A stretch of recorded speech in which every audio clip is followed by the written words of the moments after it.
Hey everybody, and welcome to the podcast. In this episode I got to sit down with Slade. Phil is a psychologist and a behavioural economist and is the director of Decida. In this episode we talk about a huge variety of different things, and we really dig deep into decision making, the psychology behind it, and how to make better decisions in our own lives. Phil gives a bunch of practical examples, and he mentions a whole bunch of studies and videos, and so I've linked those all in the show notes for you all. I really hope you enjoy this episode. I learned so much from this. I took so many notes, and I really hope you do as well. Please enjoy this conversation with Phil Slade.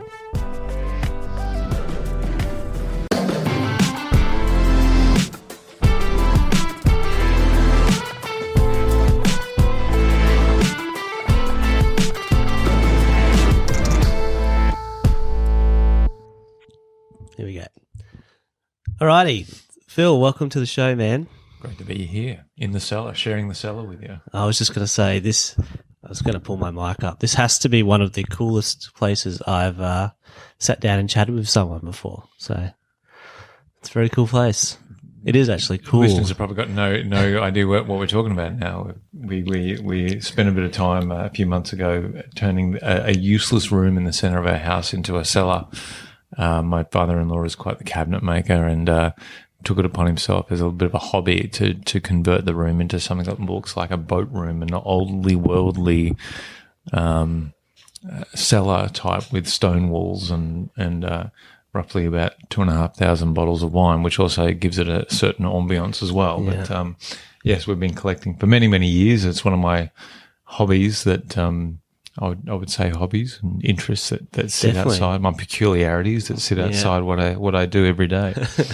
It's a very cool room, and it does help. I've been in a couple of cellars where there's not many bottles of wine. It's probably only 20 bottles of wine, and it does help that we are surrounded by bottles of wine. And I don't lose the irony that somebody who spends his life focusing and studying how people make decision has an interest in liquid that significantly reduces your capacity to make good decisions. So I understand the irony that sits there. That is for sure. No, that is good. Speaking of that, well, I was just going to jump right in. So you are a behavioural economist. That is one of the titles that they give me, yeah. So what are some of the other titles that they give you? Well, essentially, behavioural economics is kind of just a nice word that people can talk about the behaviour or decision-making behaviour. And it's a way that you can sort of sit in an organisation as a psychologist and look at people's decision-making framed in terms of how they spend money. Yeah. So behavioural is the psychology bit, and an economist is the decisions about money. And even economics is about decision-making, really, and about how you can study trends of the economy, how you can stimulate the economy, how people are likely to react in society based around economic principles. You know, the principle of ownership, of liberty, and your ability. You act as a better citizen if you own your own property or own your own things or feel connected to a community, is an economic principle, right? Very libertarian type principle. It's the classic case of economics and how somebody's economic situation and levels of ownership can influence behaviour. So we sort of take that one step further.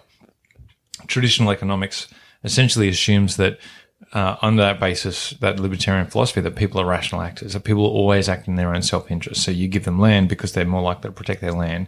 You make them part of the community and investing in the community, and charge taxes because if they're paying for the roads, they're going to care about the roads and things like that. So it's a thing about you always, and to a large extent that's true. I believe that.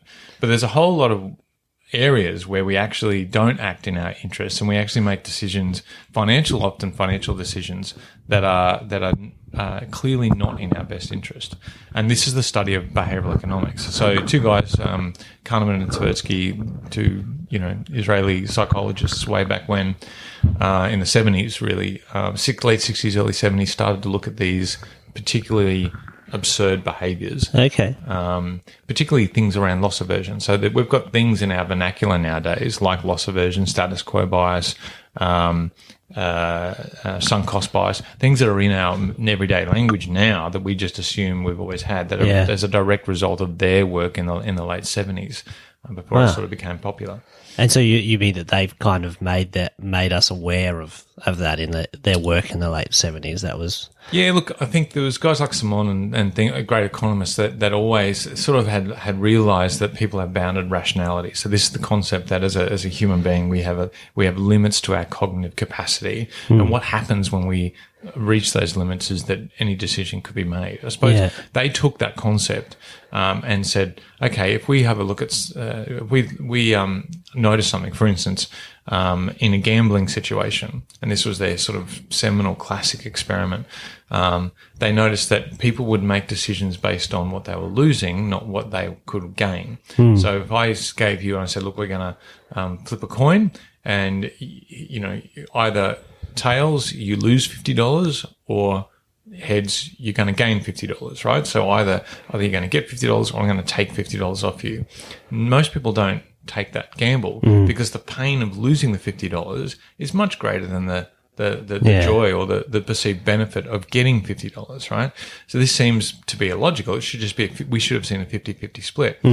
When they took it further, so they said, okay, what about if we changed it up a bit? And I said, look, tails, you get $80, and, heads, I'll take $50, and still you wouldn't do it. No. And they actually found that it needed to be somewhere between $100 and $150 that you would get in order for you to think that it's worthwhile to take the risk of losing $50. So the payoff has to really outweigh what you could lose. Except when you take the chance and lose. So on the case of, if it's $100 that I'll give you and $50 you'll lose, if you lose that toying cost, and I say, okay, do you want to play again? But this time, if I turn the coins, if I toss the coin and you lose, you're going to give me $100. So you're going to lose $100, and I only get $50 back if you win.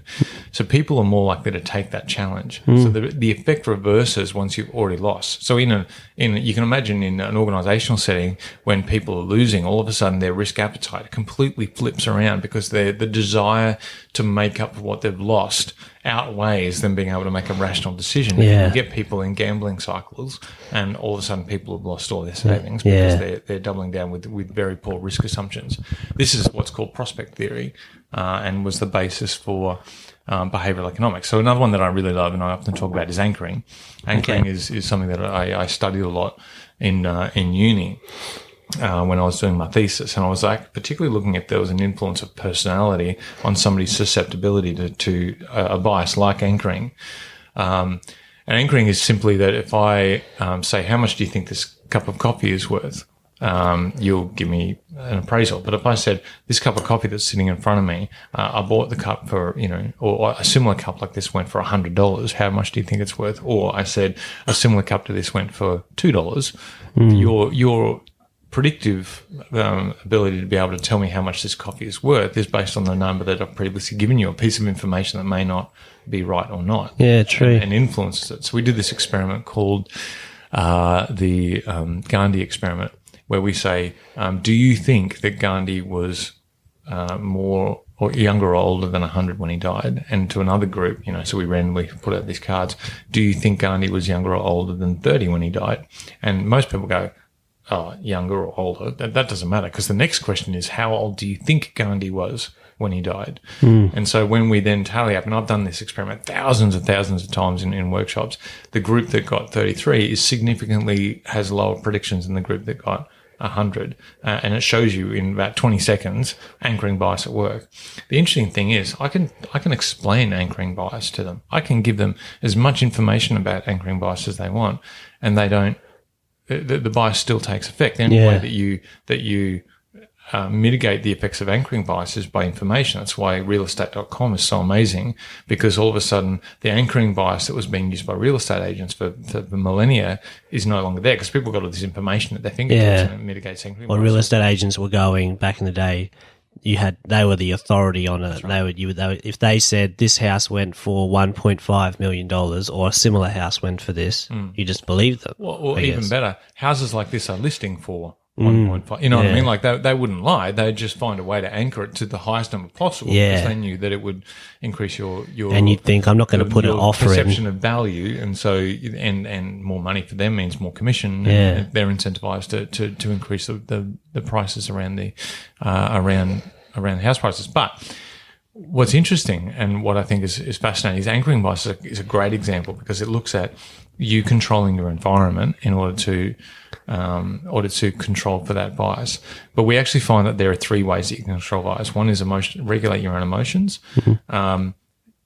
Increase your awareness is the second way, and the third way is control your environment. Okay. And looking at how different biases, like loss aversion, you can't really control your environment. You can in a way that's actually more emotional. It's a very emotional, fear-based thing. Yeah. A little bit of awareness and a whole lot of emotional regulation we find when we're dealing with traders or people in high stress environments where they're dealing with money, means that they make much better decisions simply by taking 5 minutes every hour to do some mindfulness. And do you think that it's a, like, not generic, but is it like a learned trait? Because, you know, like I'm probably, like if I take the example of Danielle, my wife, and I am a lot more willing to take a risk on, if I know that I've, you know, what am I trying to say? I'm more willing to lose something than I think necessarily she is in a lot of situations. She's less of a risk taker, more of a thinker, whereas I can kind of jump in a lot more. Yeah, so what you're talking about there is individual differences and how our individual differences impact something like loss aversion or our risk tolerance. This is really interesting to me because this starts to move out of the realm of behavioural economics into more traditional areas of psychology and what I would just call, in general, decision-making science. Okay. So if I was to put a label on myself, I would call myself a decision-making scientist. Yeah, cool. Or researcher or expert or whatever. Because I think what you're talking about there is, you know, what behavioural economics does as a framework is teach us that there is our implicit, automatic, fast, emotional decision-making. And then we've got our more rational thinking, novel. Both of us here are engaged in our sort of frontal cortex thinking space. Yeah. And we've got two ways of processing information, and we need that in order to survive the world. There's just too much information for us to do that. Yeah. We're aware of a whole lot of other things, and our brain is taking in a whole lot of information that's going straight to our automatic system.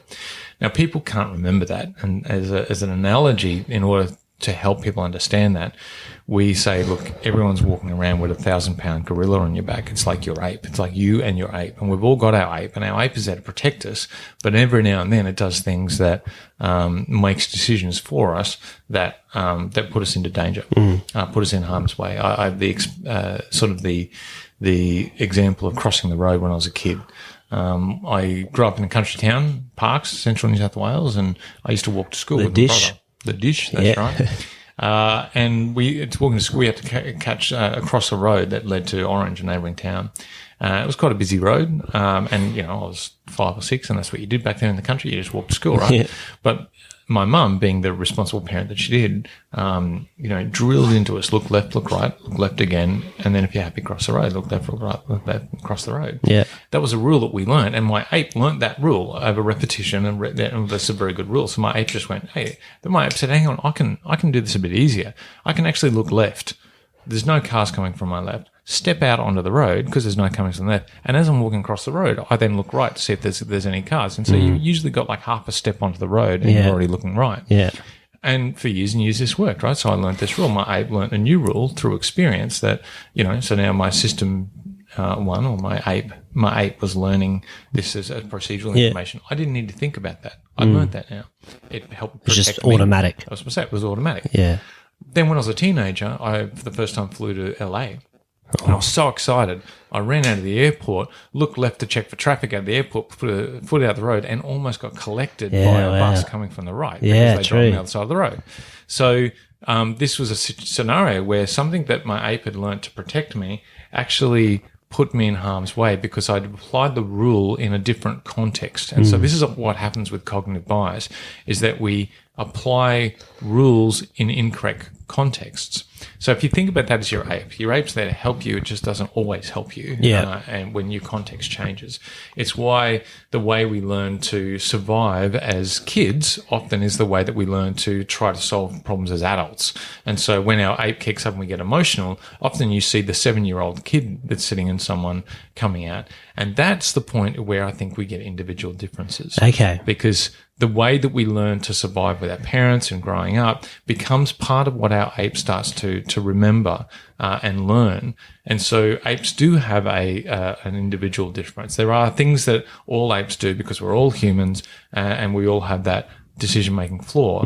But then our apes have different experiences. And because we herd animals, those differences do seem to tend to be clumped into certain reactionary ways to learn to survive. And that's where we start to see those patterns. And then that's where personality comes from, or personality research, by people starting to go, actually, there tends to be people that do either this, or this, or this, or this in this type of situation. And so that's where you get the individual differences. I think layering on top of that, and this is where I think the evolution of behavioral economics is going. So we're writing a book at the moment talking about the evolution of behavioral economics, is that the effect of individual differences on decision making, as well as the effect of the group. So the identity that you have, because your ape will act differently when it's at church than it will when it's at work, or when it's at the football game, or when it's around different social norms and functions. The identity that you hold at any one time starts to change your behavior, and genuinely the individual differences that your ape will sort of exhibit based on the functions of that group, right? So this is what's called social identity, and social identities are fascinating. Alex Haslam is in Brisbane here. Actually, he's a world leading expert in social identity. Okay. He's a genius, right? Yeah, well. We've had many arguments, because his argument to me is that if you look at personality and I give you a label, so say I call you an achieving, extrovert or whatever it is. Sounds like me. Give a title. Yeah. What you'll do is you'll get a construct and you'll read it. Well, what does that mean to me? And so what I've actually done is given you an identity. I've actually got an identity box. So the strength that you then identify that is almost like a self-fulfilling loop. And so you'll more likely act in the future based on the identity or the social norms that creates the group that I've now given you as an identity box.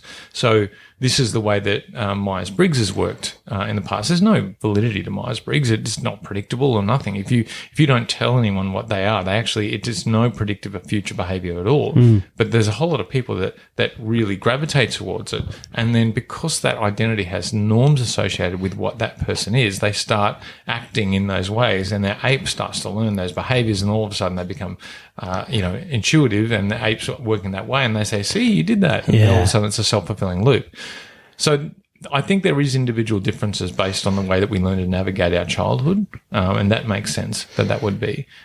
Even if they are functions of the group or social identity, there's still individual differences that play out in different ways when we hit older life. So I think if we don't talk about it as behavioral economics or as psychology or these sorts of things, we're just talking about the science of decision making, and we realize that, yes, let's just, what do we know? We know that there is two ways that our brains process information. There's you and there's your ape. We know that your ape has a much stronger influence on your decision making than people realize, but you can do a whole lot about it. And so being successful in life is more about taming your ape than it is about letting it loose. And this was the Dunedin experiment. We'll go into that in a minute, I suppose. But once you hold that constant, there is two systems or ways of processing information. Then you can go, okay, the way that there's individual differences that sit in the ape that when we look across groups, but also there's a whole lot of things that happen as a function of the group. And that if you're able to sort of get the complexity, and that is really, really complex, right? All of a sudden people just, I'm surprised if anyone's still listening, to be honest. They'll be listening. It's people glaze over because all of a sudden it's complex, but humans are complex, right? That's the reality of it. I think as practitioners, what we need to do and what we're trying to do with Decida is create tools that mean that people don't need to understand it in order to be able to make better decisions. And I think that's the key. We don't require people to become mechanics before they buy a car. Yeah, it's true. Just buy the car, and then if you're interested in the mechanics, pop the hood. And I'm imagining the people that are still listening to this are the type of people that are interested in brain mechanics, tinker around a bit, tinkerers, right? And or whatever. So they're automatic. We've self-selected out anyone that just wants to drive the car by a faction that I've now talked. Well, they're probably already still in bed. They already are. They're not no interest at all, right? No. So we're talking to our peeps. Exactly. Right? We've selected them out. But I think one of those the key things that I think I mentioned before is the idea about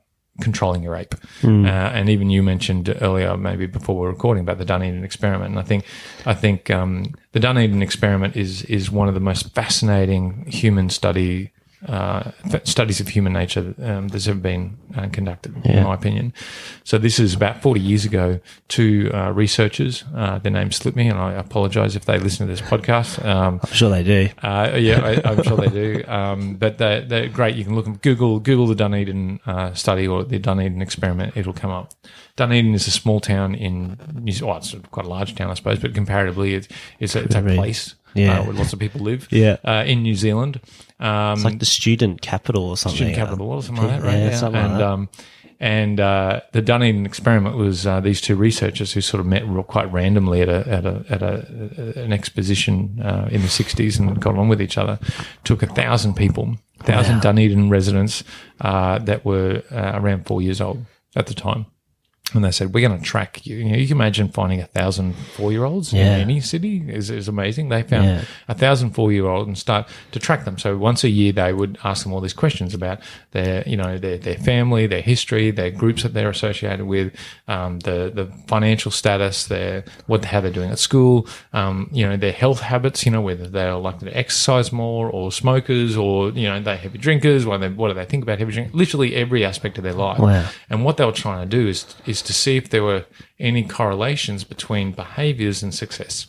And not just financial success, but life success, and also as psychologists, we're also looking at deficiencies, right? So maladaptive behaviours is that things that we can see as children or change as children that means they're less likely to become murderers or serial killers or whatever, or just be divergent from social norms that we consider to be bad. So what they actually found, they're still going till this day. The experiment's still running 40-odd years later. And after 40 years of the experiment, I think there's still 996 people of the original people still involved in the experiment. I mean, that's insane. Yeah, that's nuts. No one gets that. That sort of retention after a year would be cause for celebration. The fact that they've been able to hold on to all these people, and all over the world, they come back once a year. They have this once a year check-in, and they track everything. And how do they? Do they fill out like a big form and they do health tests? They breathe into it. They take all sorts of responses. It takes them all year to get everyone back for a year, you can imagine. They're really examining every single part of this human. They do run tests. They track their breathing. They track their blood. They full health checks. It'd be incredible. It'd be weird, but incredible to be one of those people. Oh, fascinating. You'd have your whole life being monitored. And you take 1,000 people, and you can see you've also got a benchmark to benchmark yourself. Yeah. What's really fascinating though is you would think that, for instance, socioeconomic status. So people that came from rich parents or rich families are more likely to be rich. Or that people with high levels of education are more likely to be successful. Or people that have a culture that aligns with the current populist culture would be more likely to get along. You know? So people in minorities may be less likely to be successful than people that aren't. And there's a whole raft of assumptions that we make. The study's really saying that actually none of those things are predictors of success. Wow. They're predictors of a whole lot of other things, and you want to go into that study, it's worthwhile doing. But they're saying when you look at success, so financial health, your level of exercise, your level of education, your IQ, makes no difference. The only difference is your ability to regulate your emotions. So people that are more likely to regulate their emotions or learn to regulate their emotion are more likely to be successful later on. So in our terminology, it's the better you are at taming your ape, the better you are at making decisions. So this ties back nicely to what we were talking about before, that regulating emotions is one of the ways that we see can mitigate cognitive bias. Yeah. So we've actually scientifically, in a number of different areas of science, converged on the same idea that by having a better emotional intelligence, and it's not just being about intelligence about your emotions and awareness, but actually then controlling that emotion, is one of the three ways to significantly lift your decision-making capability, awareness and your environment. Is that what you would call self-awareness? Is that's part of it. That term gets thrown around a lot. I think, how do you know that you're self-aware? Yeah. It's kind of like, it can put up, we had this thing where, it's sort of a fun game when you're in a bunch of students and you say, okay, hands up everyone that thinks they're in the top 50% of people in this room in bed. You know, Yeah.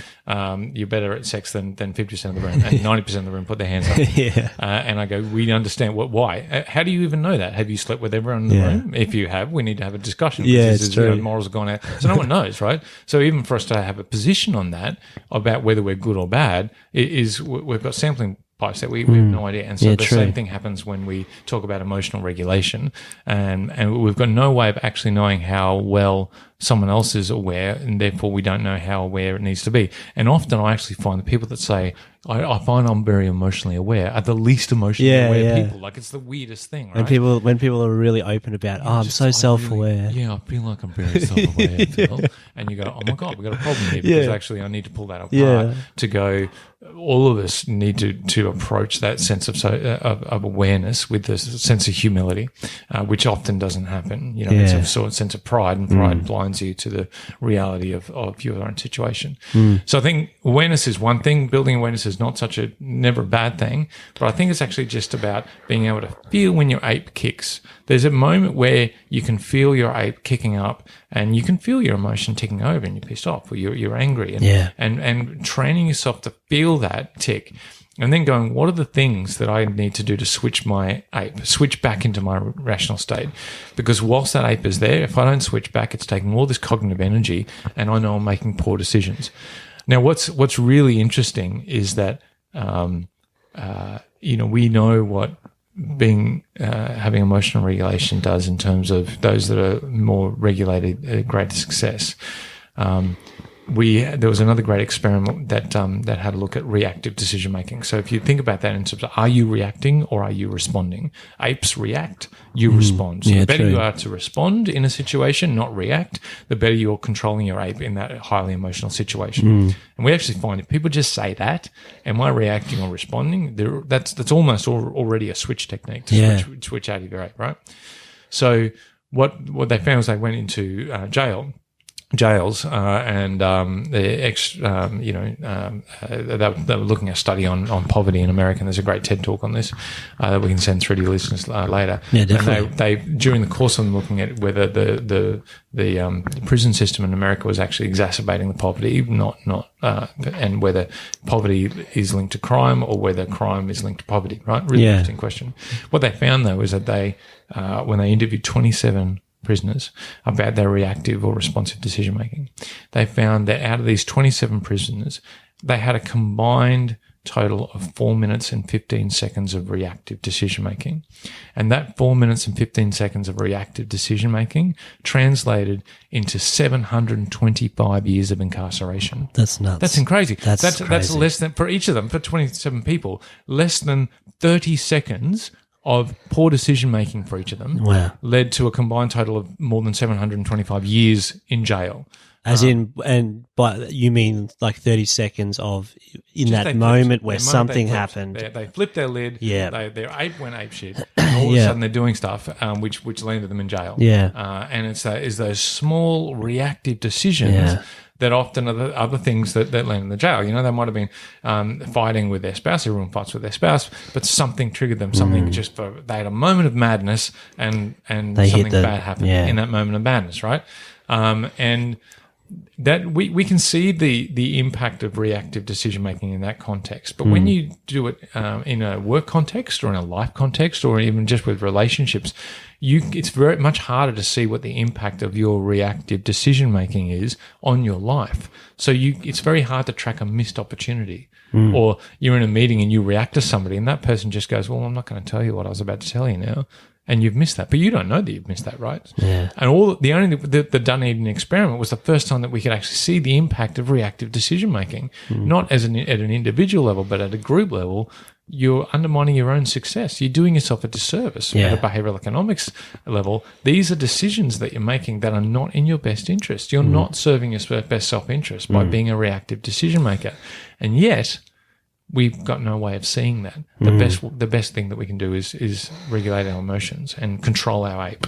Say, am I reacting or am I responding? And if you're reacting, you know that you're probably making a poor decision.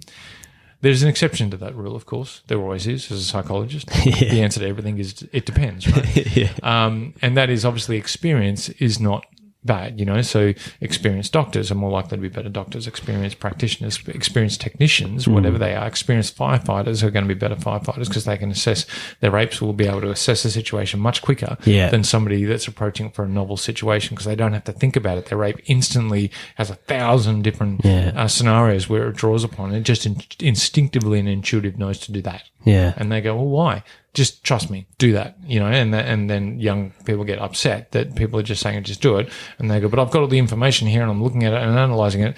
And the more experienced person just goes, just trust me, do that. Do you think that's ties into, they talk about if you're super experienced in something, you kind of, go with your gut. So is that kind of in that? Totally, right. Yeah. So this is the thing, right? So I went with my gut to cross the road in LA and almost got run over, right? So you sometimes, yes, absolutely, going with your gut when you've got lots of experience in the area is a valid thing to do. Absolutely, you think some of the most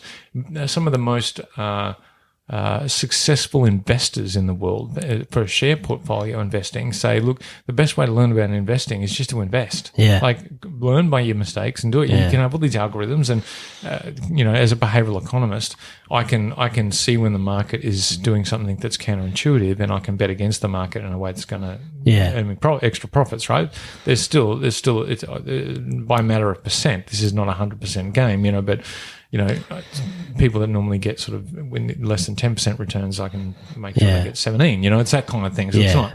There's still a huge part of there that is chance, but a lot of it is just looking at your own decision making, understanding your decision making, and applying some really basic rules to that decision making. And as an expert, if you don't want to learn about an engine, you don't have to necessarily know about engines to be a good driver.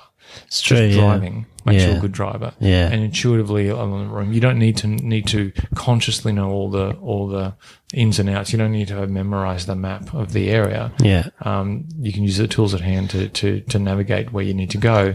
And experience is better than learned or head knowledge. Right? So experience is a version of learning and awareness, and you can't undermine that. But I think when you're in a novel situation, to take the experience that you have in one context and try to apply it to another context, that's where people get tripped up. That's why mad professors can't have horrible financial lives. Yeah. That's why a lot of people that are great with finance have trouble, horrible personal lives. Yeah. A lot of people, I'm being very pejorative here, but you find that people learn how to survive in one world, and when they apply it to another world, that they have sort of disastrous consequences. Yeah. When they hit 80 and they sort of wake up and they go, oh, wow, if only I did this, and this, my life would have been a whole lot easier. It's kind of like if you look at it from the business perspective, you see these businesses that have put themselves out of business in the past because they've gone, we've been so successful, incredible in this field. Let's take all of that experience and knowledge.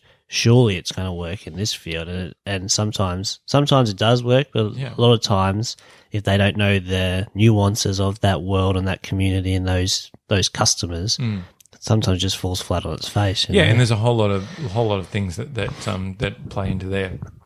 I mean, the status quo bias is one of those things, and you're sort of touching on that, where the things that have worked in the past are going to work in the future.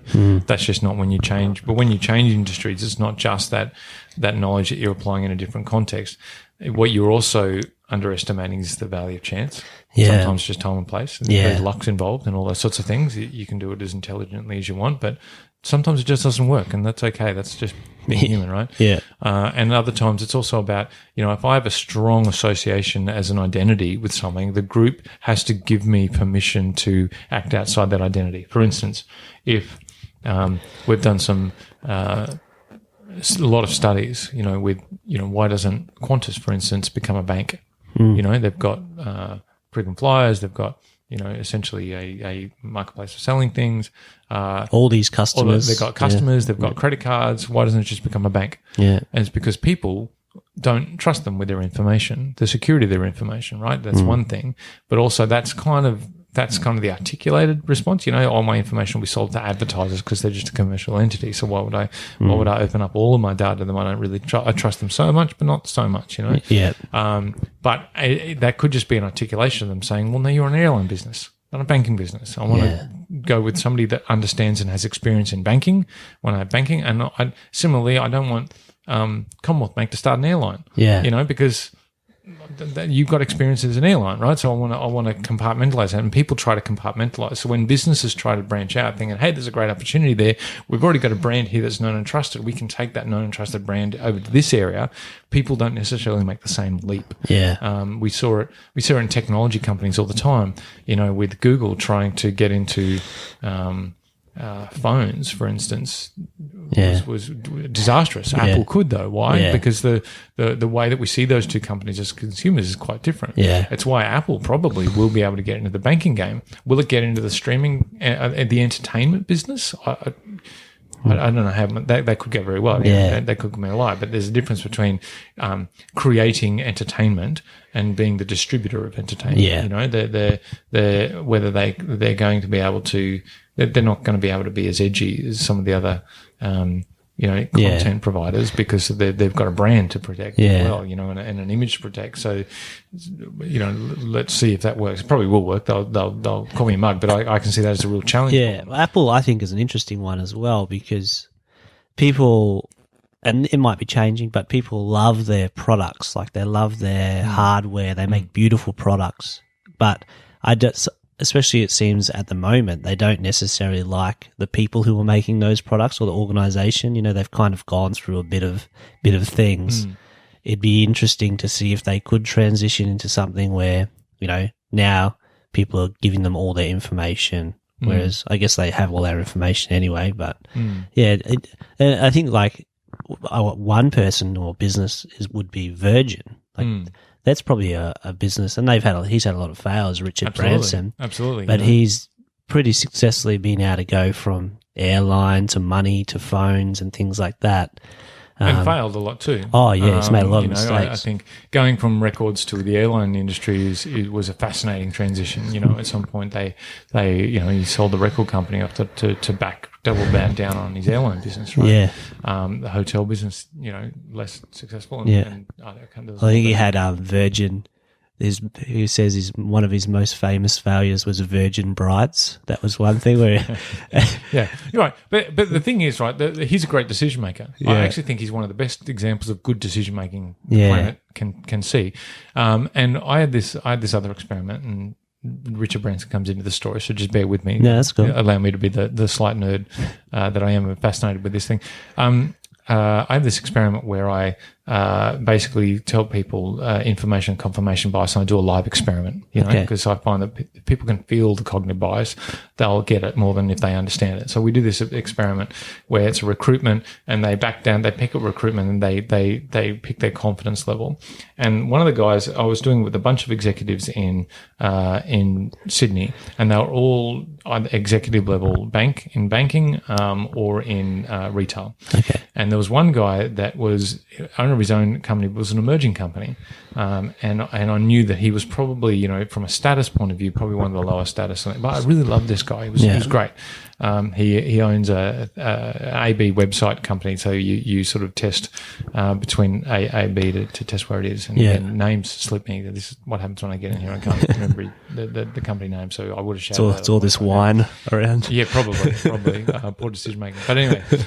He put his hand up, and I sort of led him into this. You've got over-confirmation bias. You're too confident with the decision you're making about the person when you've got no information about it. Yeah. Give them more information, their confidence level goes up. Yeah. And it's like, I've just given you more relevant information and your confidence level has gone up. This is over-confirmation. This is information bias and confirmation bias, right? You're confirming it. And what he said to me afterwards was going, dude, if I hire someone, I'm going to be 10 out of 10 confident that you're the best hire. I'm not going to doubt that.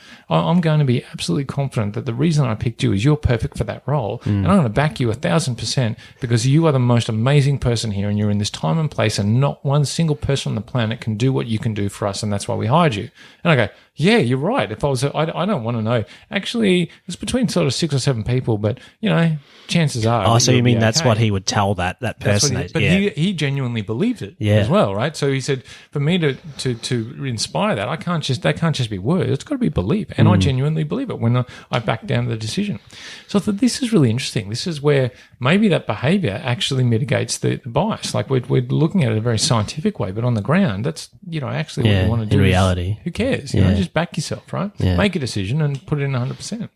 So we had this quite by chance a month later, after this event, and I was sort of struggling with how to articulate this in terms of what's the good decision here. Are you best to double down on a poor decision in order to make it good, or be circumspect about the decision that you are made and authentic about it in order to not be overconfident with it? And I was sort of erring on the first, just make a decision and back yourself, who gives a stuff. But I asked Richard Branson this. I sort of talked to him about the situation. And Richard, so it was a group of about 40 people. It was a promotional tour. There was a 20-minute stop off and somebody pulled out and they said, hey, do you want to just pop in and, maybe ask a question? So he did his little 5-minute spiel and said, hey, we've got some questions. I was the idiot that put my hand up, sort of asked this question. And he said, it's really interesting. So in the process of making the decision, he always really makes people around and they do lots of cognitive bias training and sort of understanding decision-making processes and being open and honest with each other. So in the process, all the time that you're making a decision, you try to mitigate for as many biases as you can, confirmation, information, all these sorts of things to make the most rational choice possible. Once you've made that decision, then you double down on it. You forget all that. You leave that behind, and that was the pathway to you making this decision. Now double down. But he said there's a really important caveat to that, and that is when you make a decision, always create a backdoor just in case that decision is poor.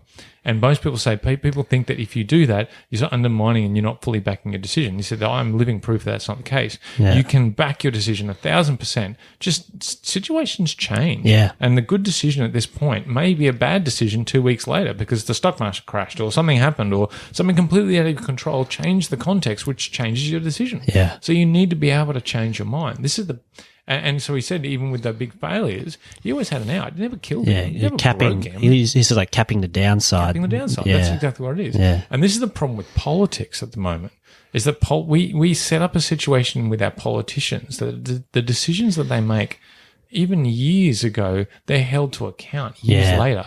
And they're seen, if they change their mind because the context changed, they're seen as weak or they made a wrong decision. And talking about decisions as being wrong or right without context is horrible. Yeah. And the media going after politicians that simply changed their mind because the context changed. And so politicians learn, I have to back this because if I don't, I'm going to lose the election because the media's going to crucify me for it. It creates a horrible paradigm of poor decision making, and I think is largely responsible for the mess that we see, particularly in Australian politics at the moment, and certainly goes a long way to the mess that we see in American politics. The inability for people to be able to change their mind and not be punished for it. Because the reality is two very opposite decisions made at two different times can be the right decision. Yeah. It's not that one was wrong and one was right. They were right at the time. Times changed. When times change, you need to change your mind. Otherwise, this is famous Keynesian. He's the great economist that sort of said, when the market's down or whether you're in a recession, what government should do is spend more because it stimulates it and gets you out. He then changed his position on that. A few years later, he particularly started that after the wars and stuff like that, and he was instrumental in a lot of those decisions post the World War II. And he says, and they said, but you 20 years ago you said this, and he goes, well, right now, though, in the current circumstance, that would be a terrible thing to do. Yeah, things change. The circumstances change. Yeah. The circumstances change. I changed my mind. What have you done? Yeah. Do you hold to the decisions that you made 20 years ago? How many people in the room have been divorced? Exactly. That doesn't mean that was a bad decision. It was just a good decision. Then that circumstances change, right? I don't necessarily hold to that, by the way. Let's go down that tangent. But this is the thing about decision making is that it is contextually different, and you must change your mind when the situation changes and being able to do that. Well, I know for Richard Branson, going back to him, I'm a bit of a Richard Branson fanboy. I've read all his. I think he's fascinating dude. Everyone should be. I think he's a great study of authenticity and humility, whilst at the same time being extremely ego driven in a positive way. Personally, and is a good study for anyone that's wanting to go and chase dreams down and, definitely. and be sold out for what they believe in. Yeah, but he, speaking about always having a back door, he talks about, when he did go from Virgin Records into Virgin Atlantic, I think it was the airline business, I think it was just a Virgin Airline business. When he bought that first plane from Boeing, he managed to put into that contract that if it didn't work out in a year, he could give that plane back, no questions asked. Yeah. And he says it was the greatest thing he ever did, because he knew he could go so hard at making it a reality and a success without having any of the fear that it's going to sink Virgin. You know? So this is the loss aversion that we started talking about way back when we started this chat. What he's done is he's set up a scenario. So yes, it's not emotional regulation and it's not awareness. Those two things have worked for loss aversion in that situation. But that's an example of him creating an environment. So changing something in the environment, the third way to reduce cognitive bias, which allows you to not make poor decisions, which improves your decision making. So in that case, he's gone loss aversion. I'm naturally going to be loss averse, as humans are. So what can I put in the system to make me less loss averse, to back myself and be more prepared to take the good 50-50 risks? Because risk is 50-50, right? Yeah. And so be able to really see the opportunity and maximize the opportunity. I have to make sure that I mitigate for the downside in my mind so that I don't have that fear that's controlling my decision making. I can move forward and take hold of the opportunity that sits in front of me. It's so key. And one of the things I've started doing is this thing called like fear setting. I don't know if you've so it's like goal setting. So I'm kind of going, what's the worst thing that can happen here? Yeah. And usually you can have all this stuff going on in your head, you know, this is all going to happen. But when you actually put it down on paper and think it through, 99% of the time you go, geez, if it all turns to crap, actually I'm not going to lose that much here. And that helps me then, you know, double down on things and go all in on them. Yeah, and I think also having a healthy attitude towards losing, because you will lose at some times. Yeah. That's no doubt about it. And, you know, there's popular sayings like, you know, at Virgin, I think their motto is, you know, we either win or learn. You know, they're the two things. We never lose, we learn, right? But the reality is people don't learn unless there's tension or unless there's a crisis. That's how people learn, right? We know this, that if everything goes, for people that grow up in a charmed life, they're terrible decision makers because they've never had to make a decision. They've never been able to learn from the mistakes. Yeah. So the challenges that are presented to us in life are our greatest gifts. You know, they're like, thank God I failed because I've learned this now. Like if I hadn't have failed, I wouldn't have learned that. And everyone's life is a tapestry of wonderful opportunities and experiences, and the robbing of that by somehow thinking that, you know, we could have a charmed life that is void of all those things is horrible. Yeah, that's hell. Yeah, you know, that is what hell is. You know, hell is not the experiences. You know, hell is not getting over those experiences for sure. You know, I at a personal level, and hopefully we're not going to get too personal here, but I talk about this quite a lot. As a young teenager, I was in a situation where I was sexually abused by somebody that was in a position of authority. Not family member at all, but in one of the studios that I was working for at the time. I was earning money as a musician, as a composer when I was about 13, 14. I didn't have a car, so I had to stay over at people's place. Somebody took that advantage of that multiple times. And as you're a young teenager, you think that you're a good decision maker and why can't I stop this, right? And there's a whole bunch of stuff there. But the reality was that I learned very quickly to not look at that as a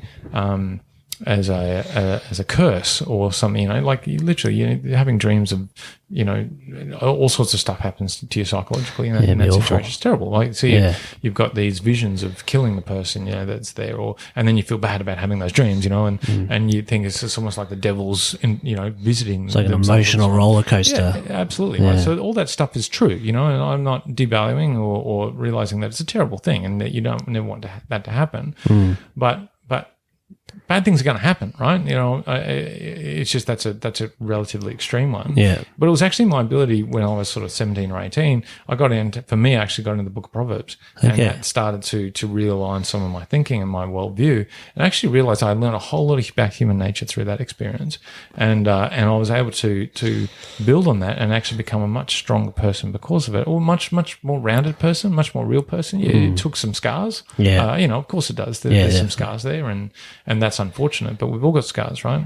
My son shared, you know, an experience where, you know, he was in primary school quite bullied and felt really, really very lonely. And he had this point at which he said, actually, that's got nothing to do with me. That's got everything to do with them. Yeah. And he grew up, and all of a sudden he's got this nice, amazing view of other people now. His empathy for other people is off the chart. Yeah, It's just that's leaves amazing. me for dead, right? Yeah. And it's because he was able to have that situation. Now, it breaks my heart to hear that my son was bullied and lonely at school, because as a parent, you don't always see that and you don't know that. And it genuinely breaks my heart.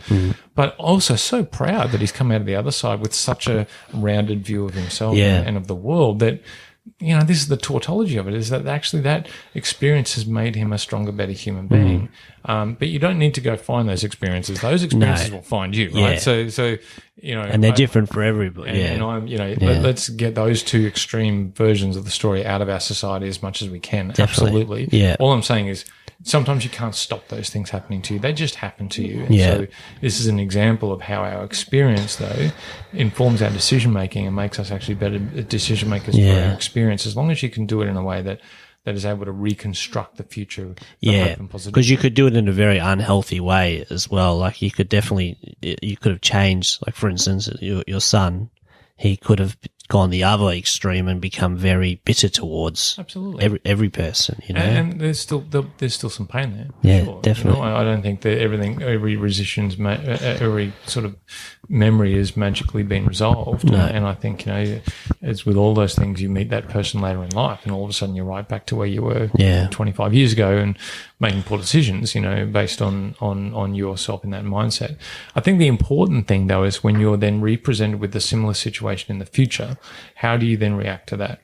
Because the way that I learned to survive, that my son learned to survive in that situation may not be the way to survive in this new context. And I think that's the important thing. That's the focus. Yeah. The focus is all about, you can't change what's happened in the past.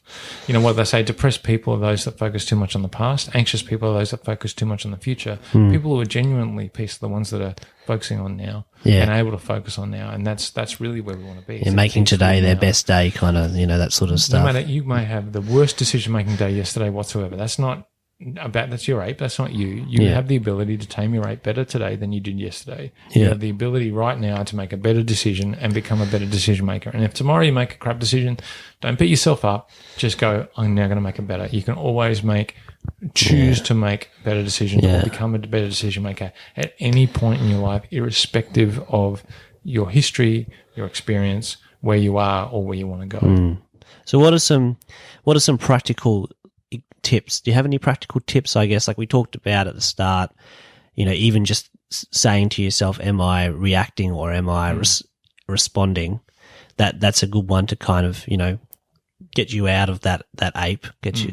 Do you have is there any other sort of things that you would work through with people to try and, train themselves to make better decisions? Sure. And I'm bound to listen back to this and go, why didn't I say that, at this moment? I've been pre-made a list. But I mean, number one, absolutely, react and respond. Ask yourself that moment when you're feeling the ape kick, do I react or respond? And then if you are reacting, just know what switches you out. So on our website, we've got a whole lot of switch cards that you can get that are like prompts or things that you can try that help you switch, because some things that help people switch in some contexts don't work in others. And you've sort of got there's a bit of trial in it. We've got a whole set of cards. What is that website? It's Decida.com. So DECIDA.com. Okay. Cool. .co. Oh, God. Just did my website wrong. Decida.co, DECIDA.co. Yep. And you'll be able to find all that stuff there. So that's react or respond. I think being able to talk about emotional things. So the fact that I can talk about sexual abuse without getting really emotional about it, and I'll practice talking about that. So money is another thing. It's so linked to our sense of ourselves, and we think if we're earning, something poor happens, we're very unlikely to share with someone else what our wage is, for instance, at work, or what we're doing or how much we're earning, because it feels like a taboo.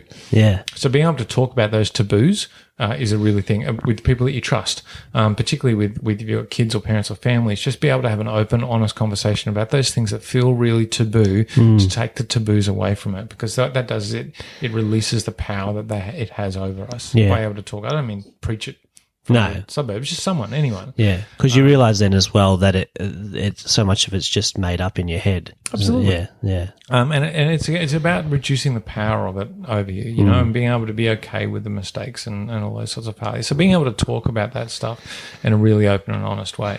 I think financially, making sure that you look at your finances as a generational wealth rather than an individual wealth is really important. So you are not just how much you're earning, or how much you are as an asset base. Your family, that's your asset base. The people that you're connected to, it's like your family is almost like the business, and the business is everything. So if somebody's a popular artist, that's actually an asset. The person there is as much of an asset as the things that should be able to be drawn on by the family, et cetera, et cetera. Yeah. That again is another way to reduce fear, like the backdoor philosophy, because we're all in this together. Yeah.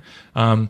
I think also just on money, focusing on spending what you spend is much more important than focusing on what you earn or what you're saving. So we often say to kids, you know, have 3 jars. It's a savings jar, a spending jar, and a giving jar. And giving, you know, once a month, you know, give it away. But having spending and saving, some people go, well, hang on, aren't you saving to spend? And I think that's the poor decision there. If you sort of bucket it and go, that's my savings, that's my spending, I'm earning money to put in my spending jar. My saving jar is what I do to save. Yeah. And I say to most people, you know, your savings, if you can't live off 80% of your income, you're living beyond your means. It doesn't matter what you earn, the 80% rule. So this is the focus on your spending and savings, 2 separate things, and live by the 80% rule, which is, if I'm earning 30 grand a year, can I actually live on 80% of that? So that's, you know, 23 grand or whatever it is, right? Yeah. That seems terrible, but it's not, because if you're living on 30 grand now and you get a pay rise to 40 grand, are you going to now live on 40 grand, or are you going to be able to live on 30 grand like you were before, you know, and maybe going backwards? And so people, as they go through life, they increase their earning capacity, but it doesn't increase their savings at all. So all of a sudden you get people saying, I'm earning $150,000 a year and I'm still broke. Yeah. Why is that? You're just spending it's on because you everything. never learned to spend on 80% of your income, like when you had nothing. So do that now. You know, you're earning $150,000. Learn to live as if you're being paid $110,000. Yeah. You know, and save the rest. And in 3 years or 4 years, you'll almost have your income in savings. Like that's how crazy it is, you know. So I think that's good for your finance. I think for your health, I think simple rules is really important. Okay. So if you think about your health, think about and want to go out for a run in the morning, that can be really difficult for a lot of people until you build a habit into it. So what's the simple rule? The simple rule is I get up at 5 o'clock every morning and do something physical. That's the simple rule.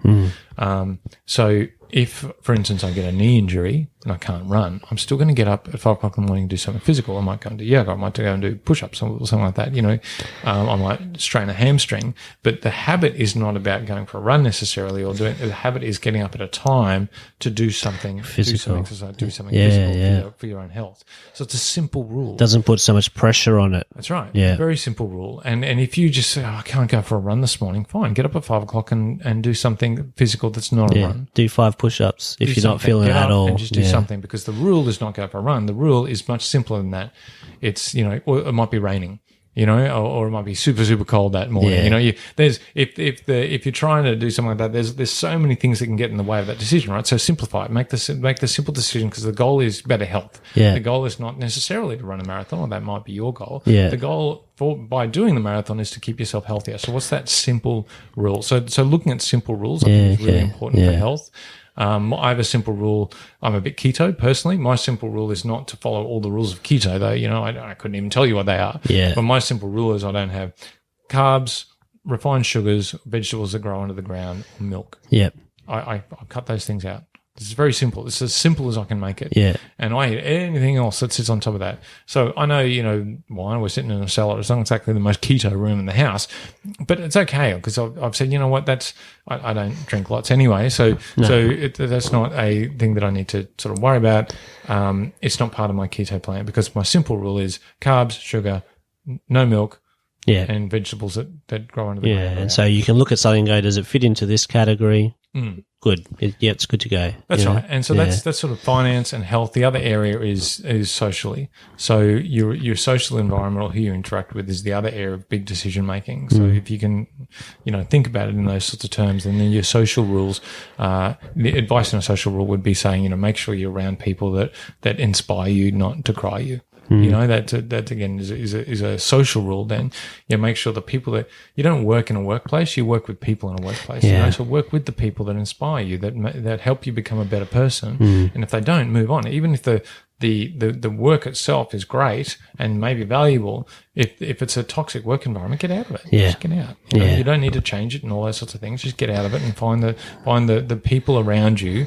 Be active and be proactive, but surround yourself with people that build you up, don't you? Yeah, it's such a huge. I saw a study. I can't remember who did it, but it was around people like job fulfillment or fulfillment in your workplace, and that so many the numbers were off the charts around people who were not necessarily friends, but were friendly with their co-workers.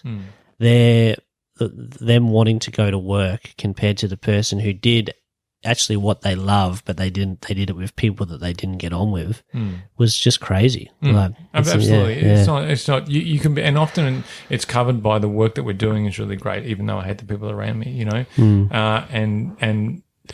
the more glamorous the job is, the harder it is to leave. So I worked in theatre for 15 years, as and you'd get these jobs with these people that most theatre people I love, and they're beautiful people, and I could rave on for another 3 hours about the things that I learned about human behaviour in the theatre room when you've got 5 weeks of rehearsal to put on a show that's going to be reviewed in every national paper and people around the world. Right, that's a pressure cooker that brings out all sorts of human behaviour. 90% of the people in the theatre industry are just beautiful, beautiful, beautiful souls that are genuinely trying to be creative and tell a good story. But there's a section of them, a section of that community who are assholes, and a sort of they're power hungry and they're very not egotistical. No, they're not there for the art of it at all. They're there for some very just horrible place, and they're just horrible people, and they break people, and they sort of ruin people. But they often get in situations where they're doing a big show. So in the theatre, all of a sudden you get offered a really amazing show at a big theatre that's going to look really good on your resume. But the person that's directing it and some of the other key creatives, are just people that you can't stand for all sorts of reasons. And I've always learned you better to say no to those things rather than say yes. Other things will come up. And you've got to weigh that up, of course, but it's an important part of the process that when you in theatre, you've got so much to lose because saying no to a job means you might go hungry next week. That's a really hard choice to make. Definitely. In one case, I didn't say no to it. I said yes, but so I went in there with someone else and mitigated the time that I was going to be around them and was able to put on the show. The show wasn't a great show. But you did. The rest is history. But I did. You could make it as good as you could for that time. But it's part of the learning to say, that's a genuine concern and needs to be part of your decision making matrix. Because what then you do is you reinforce the people that you want to work around. And if I'd done that a bit earlier, we probably would have made some great shows that otherwise didn't. Yeah, I think that coming back to you said about the surrounding yourself with those people. That's where they say, the really common term is. Show me your friends and I'll show you your future. Or you are the average of your 5 closest friends. That. That's show me your friends, I'll show you your future. That's cool. Yeah. Where's that from? Is that a... That was... Everything I say is from a podcast I think that was from... It was a Joe... Do you know Joe Rogan? Yes. Yeah, Joe Rogan, but he was a super eclectic billionaire. He's I can't remember his name. Most of what he said was... in my opinion, just crap. But then he said this, I was like, oh, that's cool. Yeah, that's cool. Show me your friends. I'm going to have to write that down. Yeah. I quite like that. And that's what he does when he actually, he takes it another step further when he's kind of recruiting people, executives for his company. He gets them in a room with what they would say are their 5 closest friends and sort of does a bit of a, we're just hanging out, but he'll kind of identify pretty quickly if you're hanging around with guys who are, it sounds terrible, low lifes or whatever. He's like, oh, I don't think you're going to have the drive, to stay here. It's fascinating because Malcolm Gladwell in one of his podcasts also talks about, politicians and the fact that we study every aspect of a politician's life to bring up, and try to understand who they are. And actually what we should be doing is just who are their 5 closest friends? Yeah. Because that's who we're voting for. We're not actually voting for the politician. We're voting for the friends that are around them, talking to them and influencing their decision making, because that's show me your friends and I'll show you the future. That's why I love that. It was really wonderful. good. Yeah. It's pretty powerful, that's for sure. Yeah, it's cool. I was going to bounce something off you when you're talking before, and it came to my head. I don't know if it really ties into the decision making, but have you heard of Mel Robbins at all? No, it doesn't come So to mind. she's I think she was a lawyer, maybe even been a politician in America, but I'm going to Google it right now. yeah, while you're talking to me. she's she does a lot of like motivational speaking and touring, quite popular, I think worldwide, but mainly in America. So I really should know who she is what you're So saying. she has a TED talk. It's either called The Rocket or 54321. But anyway, the theory is she talks a little about her story, and I'd encourage people to try and hunt down that TED talk. But if you're lying in bed, for instance, and you go, I really need to get up for the gym. She's like, if you don't act on that decision within around 5 seconds, the chances of it not happening are skyrocketed because you've now given yourself an out. So she talks about this technique of whenever you're faced with a thing where you go, I need to do that, count down from 5 and just go, 5, 4, 3, 2, 1. And on 1, you have to get out of bed or do whatever it is. And she says it, and I've actually started doing that, trying to, because I was notorious for going, I'm going to get up and do. So she wrote the book, The 5 Second Rule. Yeah, that's probably what it was, and that's probably I have heard that. probably the name of the TED talk. Gotcha. It's come back to me now that you mentioned that. I'm in Australia, right? So Yeah, we don't always see everything that everyone else sees. no, but that's been really powerful, that kind of, and I think it's similar to like a simple decision in a way. It's a simple rule. Yeah. 5 second rule. It's a great example of the, I'm going for a run at 5 o'clock in the morning. It doesn't matter. Or I'm doing some exercise, I should say. Yeah. Not leaving anything for more than 5 seconds. 5 second rule. Great. Yeah. Yeah. Beautiful. And there's something she talks about, there's a psychological aspect to, if you were to say, I'm going to count to 5, you could go on for infinity because you can go, okay, now 4.5, 5, 6, which says if you, by setting there's a stop when you get to 0, you can't go any further than that, or you could. There's a psychological thing where your brain goes, this is happening now. So what you're articulating there is a switch technique. So your ape wants to stay in bed because it's raining and it's cold outside and I don't want to go for a run. Yeah. And what the 5 second rule is going, my ape is dreaming of hot chocolates at 10 o'clock this morning when I get out of bed and have a long shower. Thank you very much, because it's the weekend and it's freezing. Yeah. And what you're trying to say is, no, I want to get out and have a run. The 5 second rule is a 5, 4, 3, 2, 1. That's setting a rule. That's helping you switch out of your ape mindset into your head mindset, which says, I'm going to go out for a run and I'm going to feel good about it. Yeah, because it's that weird thing where you're sitting there, and it's not just to the gym, but you go, when I do that, I'm going to feel so much better. Yeah. But sometimes it's just so hard to force yourself to do that. So, switch technique. Yeah, so it's a great anti-procrastination switch. Yeah. Because our apes are great procrastinators. Yeah. Usually our apes only stop. There's another great TED talk which talks about the panic monster. Yeah, that's good. And that's one of my favorite TED talks. Yeah. It genuinely makes me laugh. Yeah. It's very, very funny and very, very true. Yeah.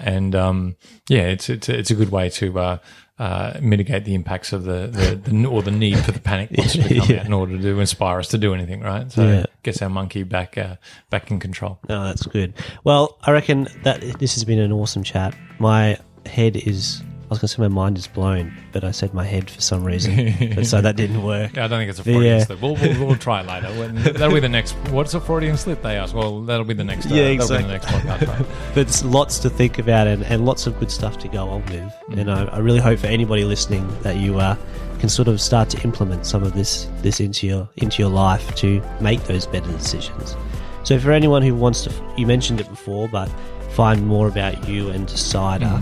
Where was it? www.decida.co. That's right. Okay. Decida.co. Awesome. Some people say Decida.co. Decida. We don't really care. Decida, as long as they get to the same as long as they place. get to the same point. Doesn't really matter. Doesn't matter. Well, mate, thanks so much for coming on. This has been awesome. And for everybody else, have an awesome day. I think we need to crack a red now. Sounds great. It's All about 9:30. So 9:30 a.m. that is. Might be a rose. Yeah, we'll see. Yeah. All righty. All Thanks, right. guys. Yeah.